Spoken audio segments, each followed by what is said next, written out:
I don't know what to say, really. 3 minutes till the biggest battle of our professional lives.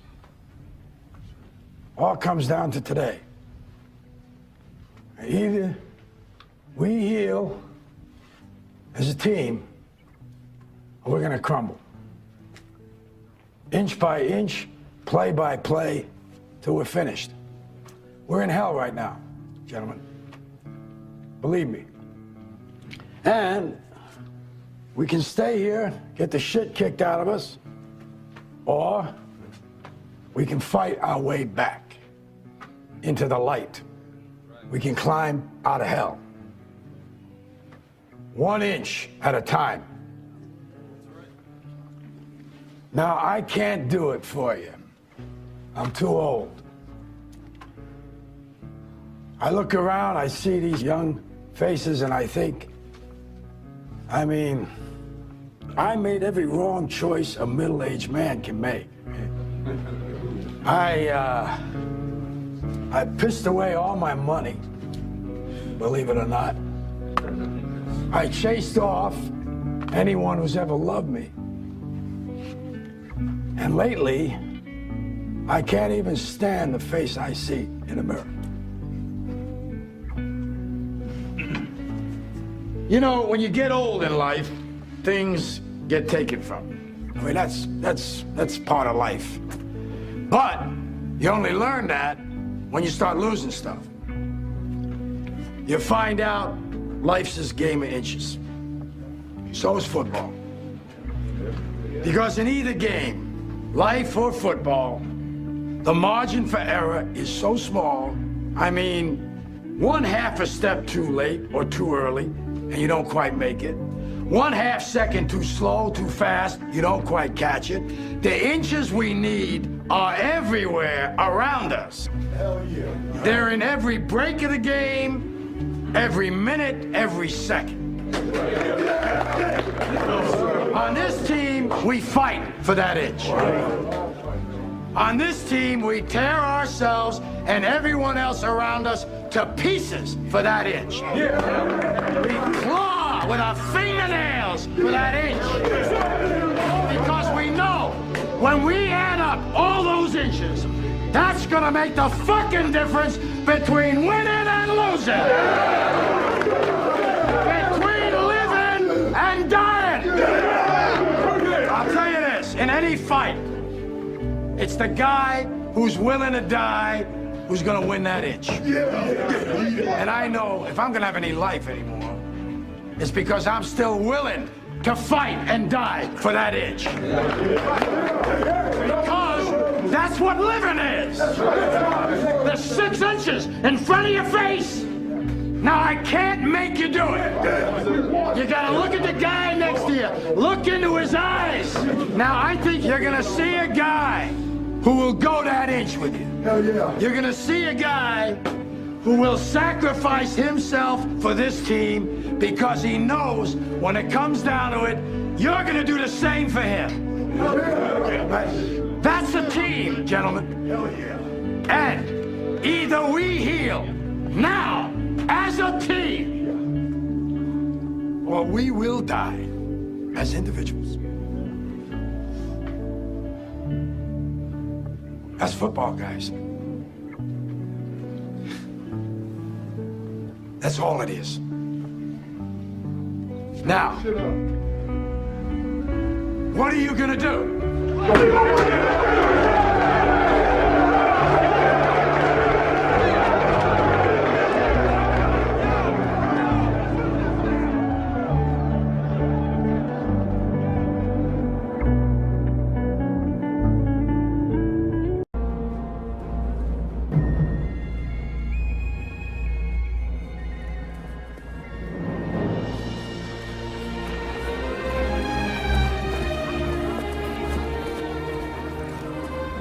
William Wallace.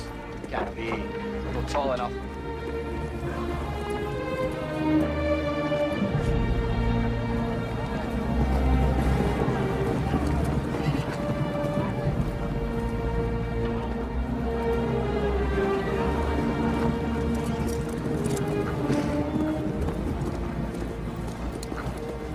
Mighty says this must be a fashionable fight. It's drawn the finest people. Where is thy salute? For presenting yourselves on this battlefield, I give you thanks. This is our army. To join it, you give homage. I give homage to Scotland. And if this is your army, why does it go? We didn't come here to fight for them. Oh! The English are too many.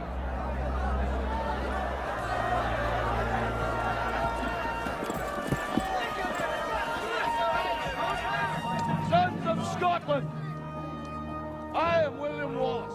William Wallace is 7 feet tall. Yes, I've heard. Kills men by the hundreds.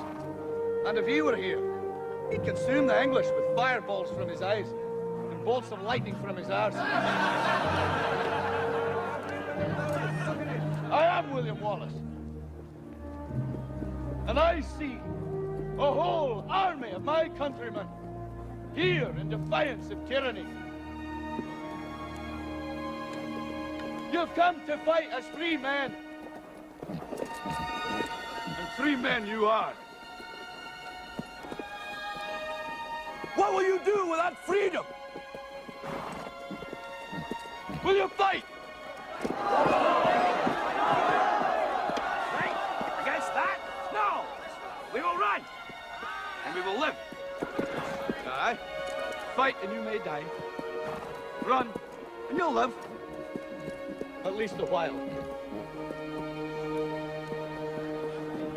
And dying in your beds, many years from now, would you be willing to trade all the days from this day to that for one chance, just one chance, to come back here and tell our enemies that they may take our lives, but they'll never take our freedom!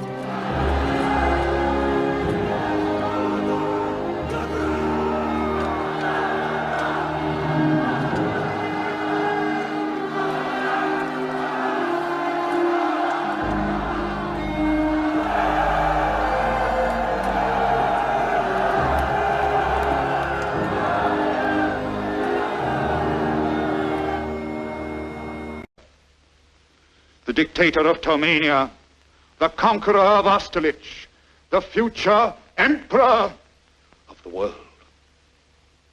You must speak. I can't. You must. It's our only hope. Hope.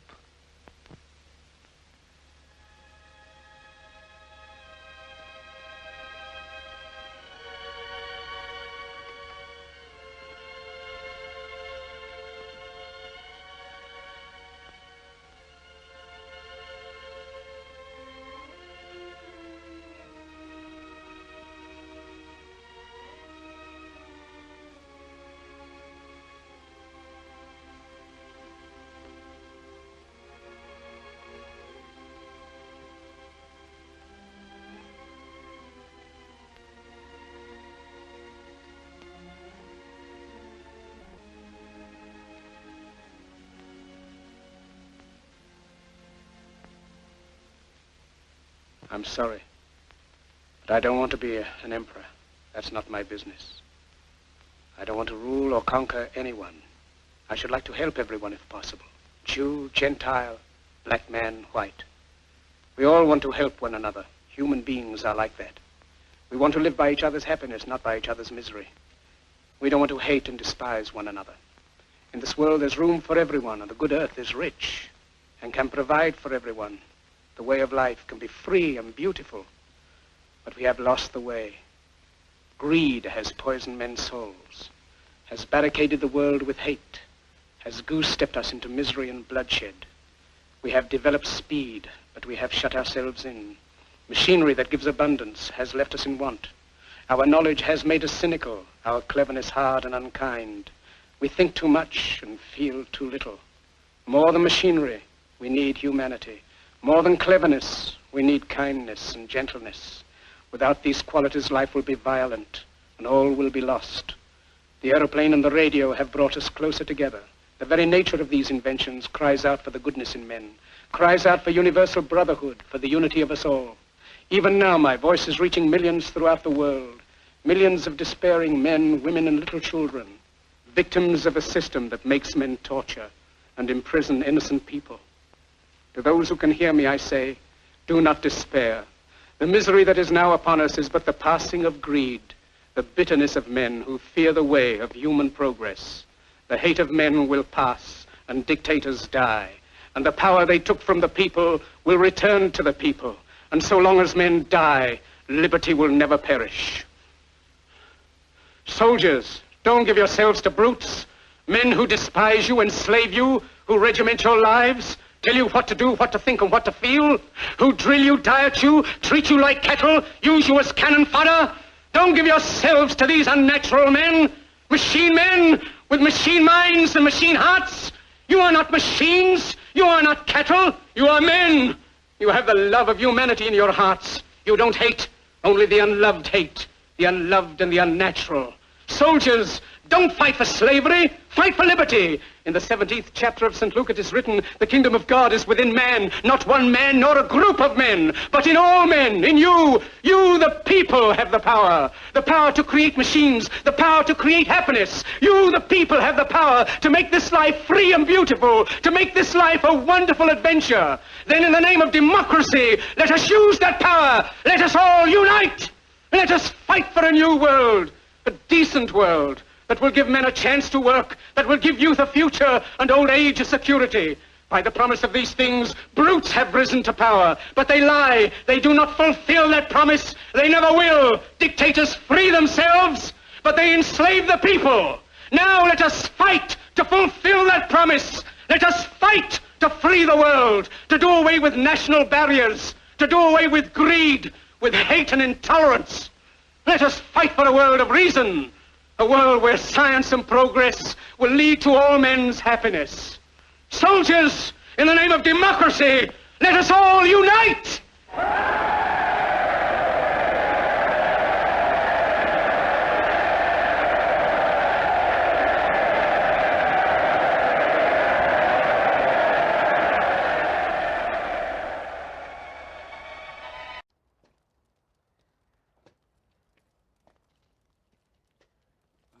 Well, I must say I'd hoped for better.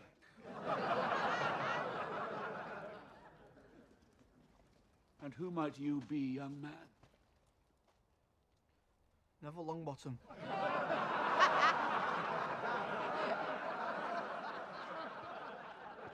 Well, Neville, I'm sure we can find a place for you in our ranks. I'd like to say something.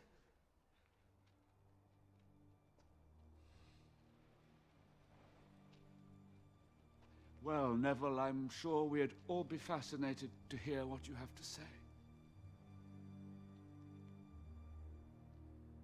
Doesn't matter that Harry's gone. Stand down, Neville.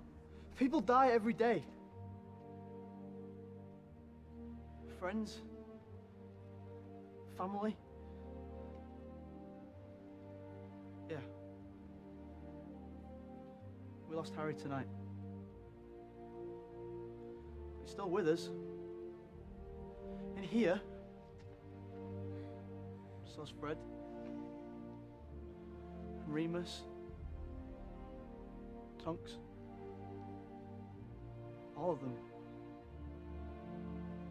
They didn't die in vain.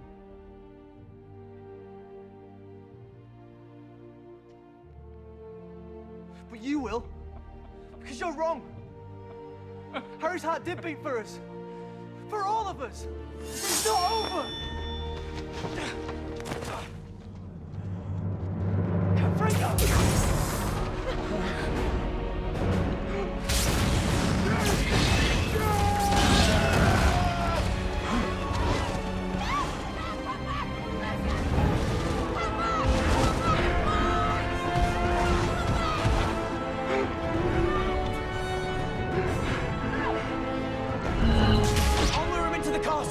We have to kill the snake. You'll need this!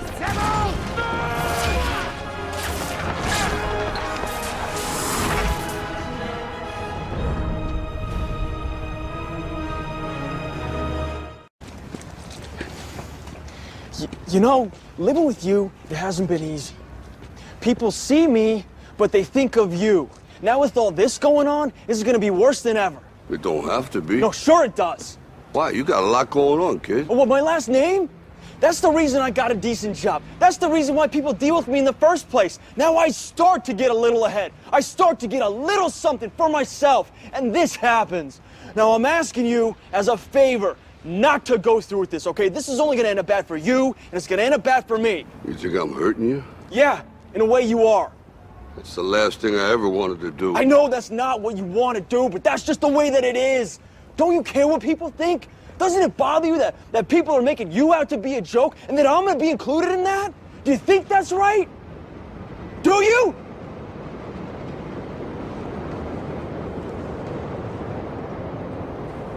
You ain't gonna believe this, but you used to fit right here.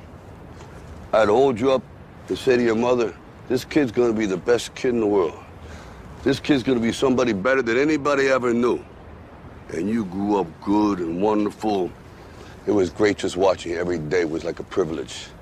Then the time come for you to be your own man and take on the world, and you did. But somewhere along the line, you changed. You stopped being you. You let people stick a finger in your face and tell you you're no good. And when things got hard, you started looking for something to blame, like a big shadow. Let me tell you something you already know. The world ain't all sunshine and rainbows. It's a very mean and nasty place, and I don't care how tough you are, it will beat you to your knees and keep you there permanently if you let it. You, me, or nobody is gonna hit as hard as life. But it ain't about how hard you hit. It's about how hard you can get hit and keep moving forward. How much you can take and keep moving forward. That's how winning is done. Now, if you know what you're worth, now go out and get what you're worth. But you gotta be willing to take the hits and not pointing fingers saying you ain't where you wanna be because of him or her or anybody. Cowards do that, and that ain't you. You're better than that.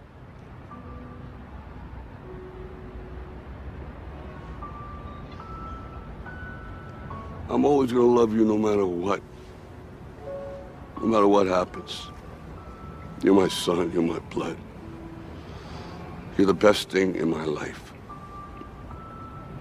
But until you start believing in yourself, you ain't gonna have a life.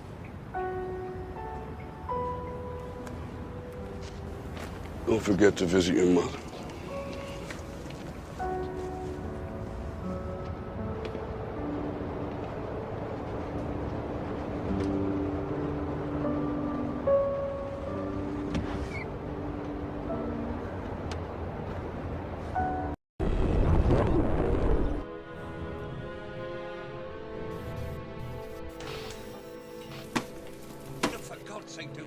Dad, what's wrong with the telly?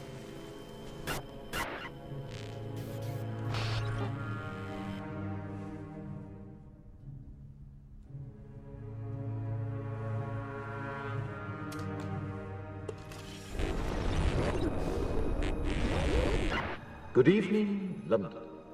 Allow me first to apologize for this. The emergency channel.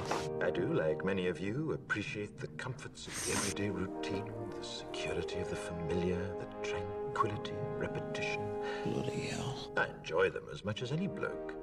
But in the spirit of commemoration, Who's that, Mum? whereby those important events of the past, usually associated with someone's death or the end of some awful bloody struggle, are celebrated with a nice holiday, I thought we could mark this November the 5th, a day that is sadly no longer remembered, by taking some time out of our daily lives to sit down and have a little chat. There are, of course, those who do not want us to speak. Let me think, just let me I think. suspect even now, orders are being shouted into telephones, and men with guns will soon be on their way. It's Chancellor Sutler.